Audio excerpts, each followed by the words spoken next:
News 24 দেশ সংবাদের সাথে আছি আমি আকাশ এহসান। কিছুদিনের মধ্যে ডিজিটাল নিরাপত্তা আইন সংশোধন করা হবে বলে জানিয়েছেন আইনমন্ত্রী আনিসুল হক। শুক্রবার সকালে ব্রাহ্মণবাড়িয়ার আখাউড়া রেলওয়ে জংশন স্টেশন চত্বরে স্থানীয় সাংবাদিকদের প্রশ্নের জবাবে আইনমন্ত্রী এই কথা জানান।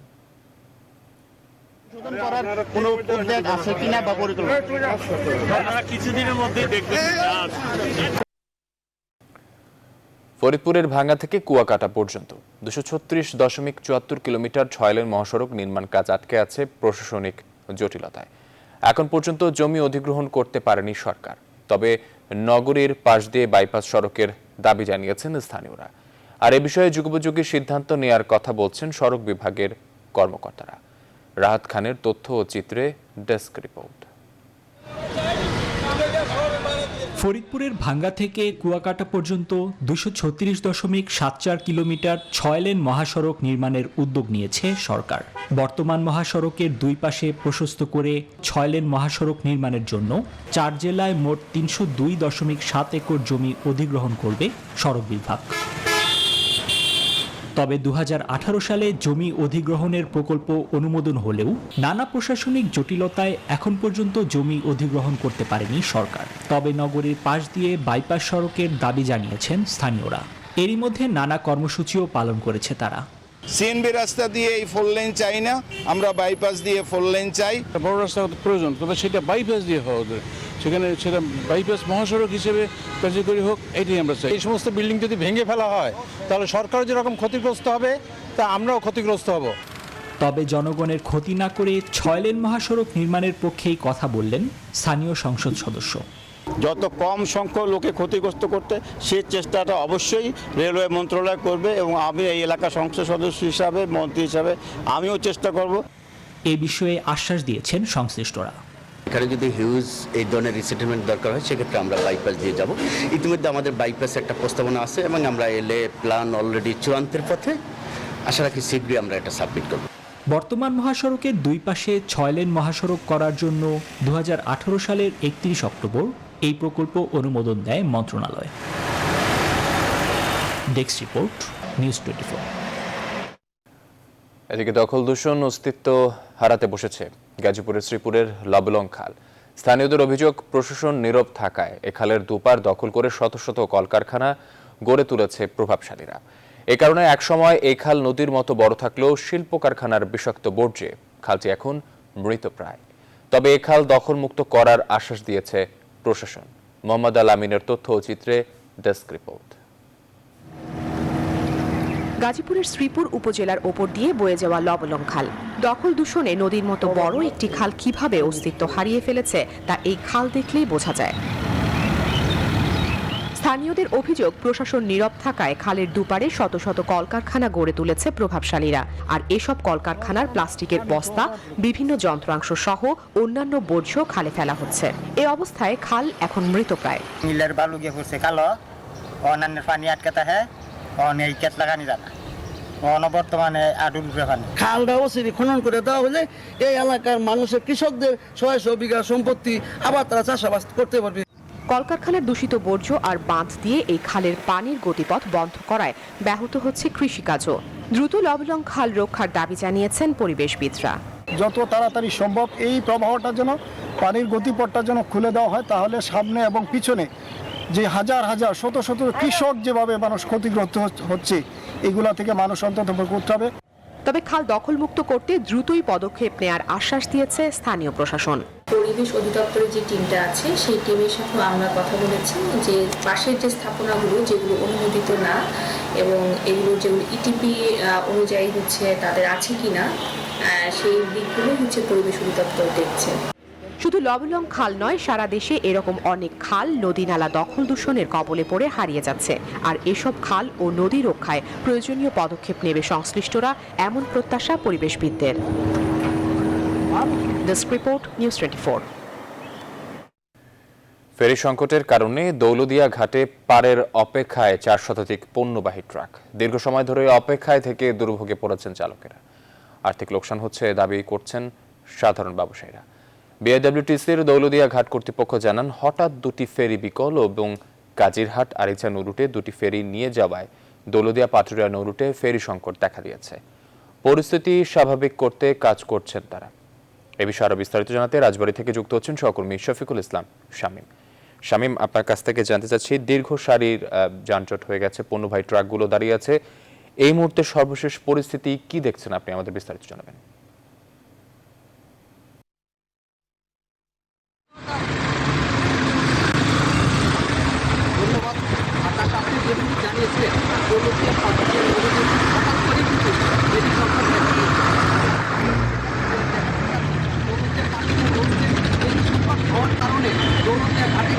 কাজিরাট এবং আরিচা নৌরুট চলাচল শুরু হওয়ার কারণে এইখানে দৌলতদিয়া ঘাট থেকে এই নৌরুটে কিন্তু দুটি ফেরি নিয়ে যাওয়া হয়েছে এবং এই নৌরুটের বাকি ফেরিগুলোর মধ্যে দুটি ফেরি বিকল হয়ে যায়। আর বিকল হয়ে যাওয়ার কারণে মোট 4টি ফেরি দৌলতদিয়া ঘাটের সংকট হঠাৎ হয়ে যাওয়ার কারণে দৌলতদিয়া ঘাটে কিন্তু গত কয়েকদিন যাবৎ পণ্যবাহী ট্রাক ও যাত্রীবাহী পরিবহনের দীর্ঘ সারি রয়েছে। আমি একটু আপনাকে দেখাতে চাচ্ছি যে দৌলতদিয়া ঘাটে এখন কিন্তু পণ্যবাহী ট্রাক ও যাত্রীবাহী পরিবহনের দীর্ঘ সারি রয়েছে।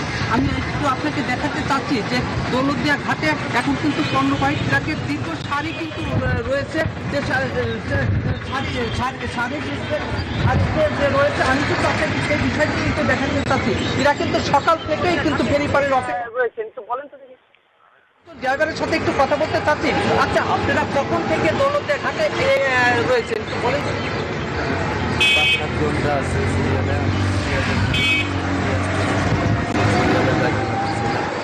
তারপরে আপনার ফেরির যে সংকট আছে, অনেকক্ষণ ধরে জ্যামে বসে আসছি, বুঝছেন, অনেক কষ্টের মাঝে আছে।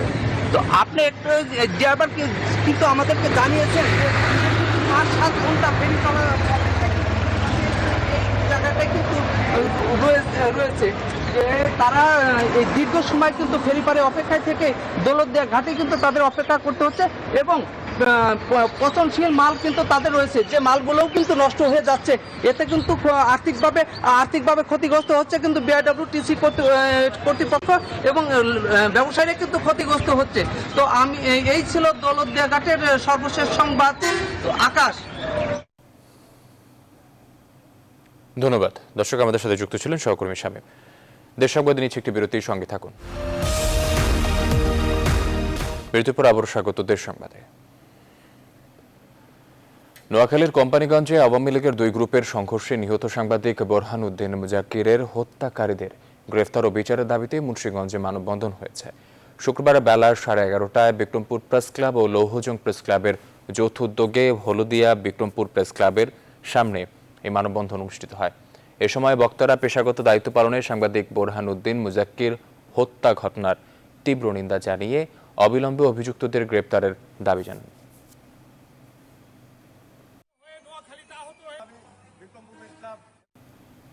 কুষ্টিয়ায় বুদ্ধি প্রতিবন্ধী স্কুলের 50 জন ছাত্রছাত্রীর মাঝে শিক্ষা উপকরণ বিতরণ করেছেন দৈনিক কালের কণ্ঠ পত্রিকার সম্পাদক বিশিষ্ট লেখক এমদাদুল হক মিলন। সকাল 11টার দিকে কুষ্টিয়া শহরের হাউজিং এলাকায় অবস্থিত কুষ্টিয়া বুদ্ধি প্রতিবন্ধী ও অটিস্টিক বিদ্যালয়ের অডিটোরিয়ামে এই বিতরণ অনুষ্ঠান হয়। বিদ্যালয়টির অধ্যক্ষ আসমা আনসারি মিরুর সভাপতিত্বে অনুষ্ঠানে আরও উপস্থিত ছিলেন শুভ সংঘর কুষ্টিয়ার উপদেষ্টা তরিকুল হক তারিক, কালের কণ্ঠ শুভ সংঘের পরিচালক লাকি মিজান, খলিলুর রহমান মঞ্জু সহ কালের কণ্ঠের কুষ্টিয়া জেলা প্রতিনিধি। এ সময় প্রধান অতিথির বক্তব্যে কালের কণ্ঠ পত্রিকার সম্পাদক এমদাদুল হক মিলন বলেন, প্রতিবন্ধী ও অটিস্টিকরা কোনো সময় কারো বোঝা নয়। তিনি বিশ্বের 2 জন নামকরা উদাহরণ টেনে বলেন, তারাও অটিস্টিক ছিলেন, তারপরও তারা থেমে থাকেনি। আপনারা দেখেন এখানে কালের কণ্ঠ শুভ সংঘ, শুভ কাজে সবার পাশে, এই কথাটিও আমারই লেখা। এই জন্য লিখেছিলাম যে আমি যেন শুভ কাজে আমার পাশে সব মানুষকে নিয়ে দাঁড়াতে পারি। একটি মেয়ে, সে বোধহয় শ্রবণ প্রতিবন্ধী, সে এত ভালো নাচতে পারবে এবং সে যখন ওই কলসটির উপর উঠে দাঁড়িয়েছিল আমি বিস্মিত যে কি করে সম্ভব। আমি সত্যি আজকের এই সভাটি আমার জন্য একটি খুব বড় উপহার। আলু উৎপাদন মৌসুমের শুরুতেই 2 মাসে চট্টগ্রাম বন্দর দিয়ে 10,000 মেট্রিক টন আলু রপ্তানি করা হয়েছে। মালয়েশিয়া, সিঙ্গাপুর, দুবাই, আবুধাবিতে আলু ও বাঁধাকপি রপ্তানি করা হচ্ছে। মধ্যপ্রাচ্যের বিভিন্ন দেশে এসব পণ্যের চাহিদা বেড়েছে বলে জানালেন রপ্তানিকারকরা। আলু ও বাঁধাকপির ন্যায্য দাম পেয়ে খুশি কৃষকরা। নয়ন বড়ুয়ার তথ্য ও চিত্রে ডেস্ক রিপোর্ট। চট্টগ্রাম সহ সারা দেশে উৎপাদিত আলু ও বাঁধাকপির কদর বেড়েছে বিশ্ববাজারে। আলু উৎপাদন মৌসুমের শুরুতেই চট্টগ্রাম সমুদ্র বন্দর দিয়ে রপ্তানি করা হয়েছে 10,000 মেট্রিক টনেরও বেশি। একই সাথে রপ্তানি করা হচ্ছে বাঁধাকপিও। গোল আলুটা বেশি যাচ্ছে। এই পর্যন্ত আমাদের প্রায় 10,000 মেট্রিক টন বিদেশে আমরা রপ্তানি করতে পারছি আমাদের মাধ্যমে, শিলং সিপোর্টের মাধ্যমে। বিশ্ববাজারে দেশের সবজির সুনাম ধরে রাখতে রপ্তানির আগে এসব পণ্য বিষমুক্ত কিনা তা পরীক্ষা নিরীক্ষাও করা হয়। পরীক্ষা নিরীক্ষার মাধ্যমে যখন ইনসেক্ট এবং ডিজিজ নাই এই মর্মে আমাদের কাছে প্রতীয়মান হলে তখন সেগুলোর জন্য আমরা ফাইটোসেনিটারি সার্টিফিকেট ইস্যু করি। মালয়েশিয়া, সিঙ্গাপুর, দুবাই সহ মধ্যপ্রাচ্যের বিভিন্ন দেশে এসব পণ্যের চাহিদা বেড়েছে বলে জানালেন এই রপ্তানিকারক। মালয়েশিয়া এবং দুবাই এবং সৌদিতে যাবে, কাতারও যাবে, দোহারে যাবে, মালয়েশিয়াতে যাচ্ছে। মালয়েশিয়া এই মুহূর্তে আমাদের বাংলা পাতাকপি আর আলুর জন্য বৃহৎ মার্কেট, বড় মার্কেট হচ্ছে মালয়েশিয়া। তবে চলতি মৌসুমে আলু ও বাঁধাকপির ন্যায্য দাম পেয়ে খুশি কৃষকরা। লাভবান হয়েছি আল্লাহ দিলে। যদি সরকার যদি আমার কৃষি হিসাব করে, কৃষি প্রতি যদি আরো নজর দেয়, আমরা আল্লাহ ইনশাআল্লাহ আরো এগিয়ে যেতে পারবো। আলু, বাঁধাকপি, ফুল, শালকুম আমরা দাম পাচ্ছি। আমাদের আলু, বাঁধাকপি, ফুলকপি এগুলা ইনশাআল্লাহ ফসল ভালো হয়েছে আল্লাহ দিলে। কৃষি সম্প্রসারণ অধিদপ্তরের হিসেবে দেশে 40 লাখ টন আলুর চাহিদার বিপরীতে গড়ে প্রায় 80 লাখ টন আলু উৎপাদিত হচ্ছে। Desk report, news 24।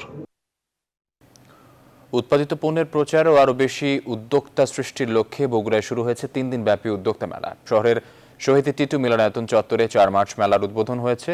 মেলা চলবে আগামীকাল 6 মার্চ পর্যন্ত। মেলায় হাতের তৈরি খাবার ও কাপড় সহ অন্যান্য সামগ্রীর 42টি স্টল রয়েছে। বিস্তারিত জানাতে যুক্ত হচ্ছে সহকর্মী আব্দুল সালাম বাবু। বাবু, আপনার কাছ থেকে জানতে চাচ্ছি, উদ্যোক্তা মেলার আয়োজন সম্পর্কে বিস্তারিত কি তথ্য আছে, কি দেখছেন আপনি, বিস্তারিত জানাবেন।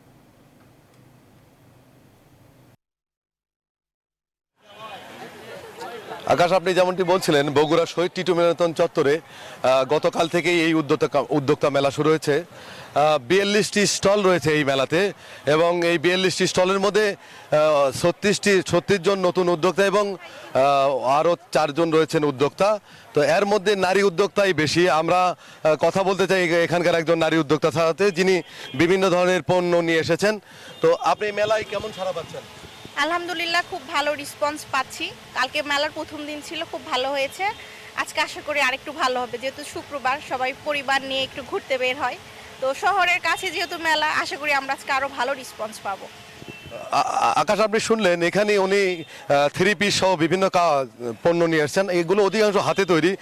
আর একটি বিষয় এখানে রয়েছে, এই মেলাতে আমরা দেখতে পেয়েছি সুতার তৈরি জুতো নিয়ে এসছে একটি স্টলে। আমরা তার সাথে কথা বলবো। আসসালামু আলাইকুম, আমি মনীষা মণি। আমি হাতের কাজের তৈরি জুতো এবং 3 পিস নিয়ে এসেছি, সাথে শাড়িও আছে। আর এই সুতার কাজের এই জুতাগুলো এই প্রথম আমি তৈরি করছি, আর কোথাও নেই, এবং আমি একাই এগুলো তৈরি করতেছি। আপনি শুনলেন যে এখানে হাতে তৈরি খাবার রয়েছে, 3 পিস রয়েছে, মেয়েদের অনেক কাপড় চোপড় রয়েছে, ছেলেদের পাঞ্জাবি সহ বিভিন্ন কাপড়। এবং এই মেলাতে যারা উদ্যোক্তা, এই 42টি স্টলের মধ্যে 39টি স্টলই রয়েছে নারীদের স্টল এবং 2টি স্টল রয়েছে পুরুষদের। এরা সবাই অনলাইনে ব্যবসা করত এবং এই ব্যবসায় এই মেলার মাধ্যমে প্রচার এবং প্রসারণা বাড়বে বলে তারা আমাদেরকে জানিয়েছে। আগামীকাল মেলা শেষ হবে। এই ছিল বগুড়া উদ্যোক্তা মেলা থেকে আমার কাছে সর্বশেষ। ফিরে যাচ্ছি স্টুডিওতে আপনার কাছে। আকাশ, আপনাকে ধন্যবাদ। দর্শক, আমাদের সাথে যুক্ত ছিলেন সহকর্মী বাবু বগুড়ার উদ্যোক্তা মেলা থেকে। এবার অন্য প্রসঙ্গ। ফুড ডেলিভারি সেবাদাতা প্রতিষ্ঠান হাংরি নাকির সম্পত্তি অধিগ্রহণে মাধ্যমে নিজেদের কার্য পরিসীমা সম্প্রসারণের ধারাবাহিকতায় নতুন সূচনা করল আলিবাবা গ্রুপের অঙ্গ সংগঠন এবং ই কমার্স প্ল্যাটফর্ম দারাজ। রাজধানীর বিআইসিসিতে দারাজ ও হাংরি নাকি যৌথভাবে সংবাদ সম্মেলন করে। উপস্থিত ছিলেন দারাজের ব্যবস্থাপনা পরিচালক সৈয়দ মুস্তাহিদুল হক এবং হাংরি নাকির প্রধান নির্বাহী ও সহ প্রতিষ্ঠাতা এডি আহমেদ সহ অন্যান্য কর্মকর্তাবৃন্দ। সংবাদ সম্মেলনে জানানো হয়, হাংরি নাকির অধিকাংশ স্থাবর এবং অস্থাবর সম্পত্তি অধিগ্রহণ করেছে দারাজ। তবে এর কারণে ব্যবসায়িক কার্যক্রমে কোনো প্রভাব পড়বে না বলেও জানান বক্তারা। আগের নিয়মেই কর্মকর্তা কর্মচারী বৃন্দ কাজ করে যাবেন। এখন থেকে সরাসরি দারাজের পরিচালনায় পৃথক ও স্বতন্ত্র ফুড প্ল্যাটফর্ম হিসেবে পরিচালিত হবে হাংরি নাকি।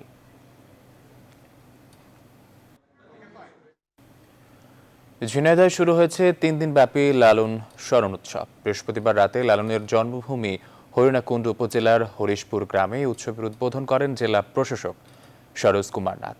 উদ্বোধনী আলোচনা সভা শেষে গভীর রাত পর্যন্ত চলে সাংস্কৃতিক অনুষ্ঠানে লালনের গান পরিবেশন করেন দেশের বিভিন্ন স্থান থেকে আগত বাউল শিল্পীরা। এই উৎসবকে ঘিরে ঢল নেমেছে লালন ভক্ত, বাউল অনুসারী, ভাব শিষ্য ও সাধুদের। আয়োজন করা হয়েছে গ্রামীণ মেলার। বৃহস্পতিবার থেকে শুরু হওয়া উৎসব চলবে আগামী শনিবার পর্যন্ত।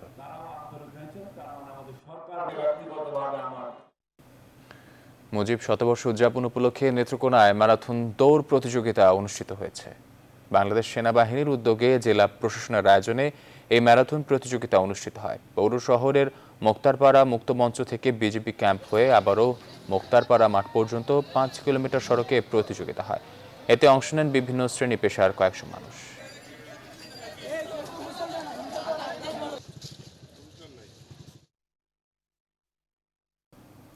দেশ সংবাদে নিচ্ছে আরও একটি বিরতির সঙ্গে থাকুন। আরেকবার স্বাগত দেশ সংবাদে। স্বপ্ন শিশুদের নানা চিন্তার খোরাক যোগায়। স্বপ্নকে হাতের মুঠোয় পাওয়ার জন্য পরিশ্রম ও অধ্যাবসায়ে মনোযোগী হয় শিশুরা।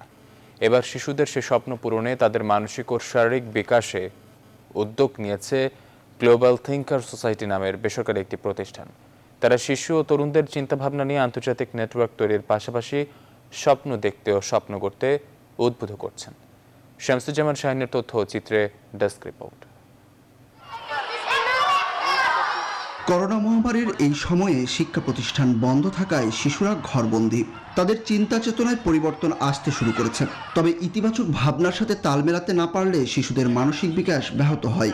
এই অবস্থা থেকে উত্তরণের জন্য শিশু তরুণদের চিন্তাভাবনা নিয়ে মতবিনিময় ও আন্তর্জাতিক নেটওয়ার্ক তৈরির উদ্যোগ নিয়েছে বেসরকারি স্বেচ্ছাসেবী প্রতিষ্ঠান গ্লোবাল ল থিঙ্কার সোসাইটি।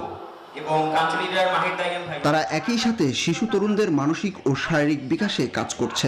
সেই সাথে শিশুর নৈতিক শিক্ষা, বিতর্ক প্রতিযোগিতা, জলবায়ু পরিবর্তন, ঝুঁকি মোকাবেলা ও শান্তি বজায় রাখা সহ দেশের উন্নয়নে কাজ করতে উৎসাহিত করছে। আর স্বপ্ন পূরণে এ ধরনের প্রতিষ্ঠানকে পাশে পেয়ে খুশি শিশুরা।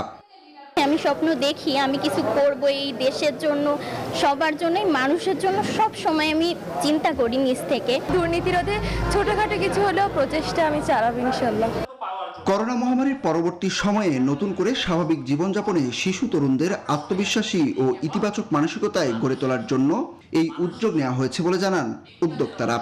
গ্লোবাল ল থিঙ্কার সোসাইটি সাস্টেনেবল ডেভেলপমেন্ট গোলের সাথে আমাদের তরুণ সমাজ, আমাদের কিশোর, তরুণ, শিশু এরা সবাই যেন একত্রিত হয়ে সাস্টেনেবল ডেভেলপমেন্ট গোলগুলোকে যেন পূরণ করতে পারে, সেই উদ্দেশ্যেও আমরা কাজ করছি। আর শিশুদের সামনে এগিয়ে নিতে তাদের সৃজনশীল বিজ্ঞানসম্মত মানসিকতা তৈরির ওপর জোর দিয়েছেন সংশ্লিষ্টরা। একটা নতুন বিশ্বকে তৈরি করতে গেলে তাকে সৃজনশীল এবং বিজ্ঞানসম্মত মানসিকতা নিয়েই তাকে বেড়ে উঠতে হবে এবং তাকে নতুন কিছু আবিষ্কার করতে হবে, নতুন চিন্তা করতে হবে। আমরা শিক্ষিত মানুষ বলি, আমরা অনেক ভালো রেজাল্ট চাই, আমরা উন্নতি চাই। আসলে এই উন্নয়নের মূলে আছে হচ্ছে আমাদের নৈতিকতা। স্বপ্ন পূরণে আজকের শিশু তরুণরা আত্মবিশ্বাসী ও ইতিবাচক মানসিকতায় গড়ে উঠবে, এই প্রত্যাশা সবার। Desk report, news 24। কুষ্টিয়ার বড় স্টেশনের অদূরে একটি মালবাহী ট্রেনের 3টি বগি লাইনচ্যুত হয়েছে। এতে খুলনা, গোয়ালন্দ, রাজশাহী, ফরিদপুর, গোপালগঞ্জ রুটে রেল যোগাযোগ বন্ধ হয়ে গেছে। শুক্রবার দুপুর 2টার দিকে কুষ্টিয়ার মিলপাড়ায় এক দুর্ঘটনাটি ঘটে। স্টেশন মাস্টার জালাল উদ্দিন জানান, দুপুরে লাইন পরিদর্শনে থাকা একটি ট্রলির সঙ্গে মালবাহী ট্রেনের মুখোমুখি সংঘর্ষ হলে 3টি বগি লাইনচ্যুত হয়। মালবাহী ট্রেনটি গম নিয়ে রাজশাহী থেকে ফরিদপুরে যাচ্ছিল, তবে এতে কেউ হতাহত হয়। দুর্ঘটনার পর থেকে খুলনা, গোয়ালন্দ ও রাজশাহী, ফরিদপুর, গোপালগঞ্জ রুটে রেল যোগাযোগ বন্ধ রয়েছে। পাকশিতে থেকে উদ্ধারকারী ট্রেন ঘটনাস্থলে পৌঁছে উদ্ধার কাজে অংশ নিয়েছে। কিছুক্ষণের মধ্যে ট্রেন চলাচল স্বাভাবিক হবে।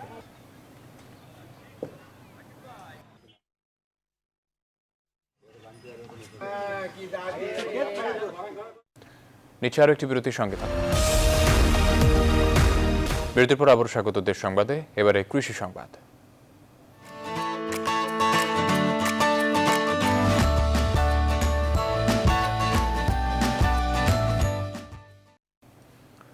ফরিদপুরে কালোজিরার সাদা ফুলে ভরে উঠেছে বিস্তীর্ণ মাঠ। এই ফুলের মধু সংগ্রহের জন্য মৌমাছির বক্স বসিয়ে বিশেষ কায়দায় মধু আহরণ করছেন মৌ খামারিরা। খাঁটি মধুর বাজার দরও চওড়া থাকায় লাভবান হচ্ছেন তারা। তবে সরকারের সহযোগিতা পেলে এই মধু বিদেশে রপ্তানি করতে চায় মৌ খামারিরা। খায়রুজ্জামান সোহাগের তথ্য ও চিত্রে ডেস্ক রিপোর্ট। বাণিজ্যিকভাবে বিভিন্ন ধরনের ফুল থেকে মধু আহরণ করে সফলতা পেয়েছেন ফরিদপুরের মৌ খামারিরা। কালোজিরার ক্ষেতের পাশে ছোট ছোট কাঠের বাক্সে মৌমাছি রেখে মধু আহরণ করছেন তারা। মৌ খামারিরা জানান, প্রতিটি খামার থেকে 10 দিন পর পর 2 মনেরও অধিক মধু সংগ্রহ করা যায়। আর এই ফুলের মধু 1.5 মাস ধরে সংগ্রহ করা হয়। সংগ্রহকৃত মধু বিভিন্ন কোম্পানি এবং স্থানীয় বাজারে বিক্রি করে আর্থিকভাবে স্বাবলম্বী হয়েছেন তারা। এই এলাকাতে কালোজিরার চাষটা অনেক বেশি হওয়ার কারণে আমরা এই অঞ্চলে আসছি। চাকরি থেকে চলে আসার পরে এই মৌ খামারের সাথে যুক্ত হওয়ার পরে আমার যে টাকাটা হচ্ছে এ থেকে আমি অনেক লাভবান। নিরাপদ ও খাঁটি মধু পেয়ে খুশি স্থানীয়রা। আর মৌ খামারিদের সফলতা দেখে মধু চাষে আগ্রহী হয়ে উঠেছেন অনেকে। বাজারে অনেক সময় দেখা যায় ভেজাল মধু আছে, এই জন্য আমরা এই জায়গায় আসছি মধু নেওয়ার জন্য, এবং ভালো মধু কম টাকায় পাওয়া যায়। নিজে শিখতে পারি তাহলে তো মনে করলেন যে আমি এটা করতে পারলাম, আমি নিজের পায়ে দাঁড়াতে পারবো। উন্নত পদ্ধতিতে নিরাপদভাবে মধু সংগ্রহে মধু আহরণকারীদের প্রশিক্ষণ সহ সব ধরনের পরামর্শ দেওয়া হচ্ছে বলে জানালেন কৃষি কর্মকর্তা। প্রণোদনা হিসাবে স্থানীয় কৃষকদের, বিশেষ করে যারা আমাদের সাথে প্রকল্পের মাধ্যমে জড়িত, তাদেরকে মৌ বাক্স, মৌ আহরণ করার যন্ত্রপাতি এগুলো দিচ্ছে, এবং একই সাথে মৌ চাষ করলে তারা যে অর্থনৈতিকভাবে লাভবান হতে পারছে সেই পরামর্শ দিচ্ছি। ফরিদপুর জেলায় এবছর 4170টি মৌবাক্স বসিয়ে মৌ চাষ করা হচ্ছে, যা থেকে প্রায় 14,000 কেজি মধু আহরিত হবে বলে মনে করছেন সংশ্লিষ্টরা। Desk report, news 24। এই ছিল দেশ সংবাদে। সাথে থাকার জন্য ধন্যবাদ সবাই।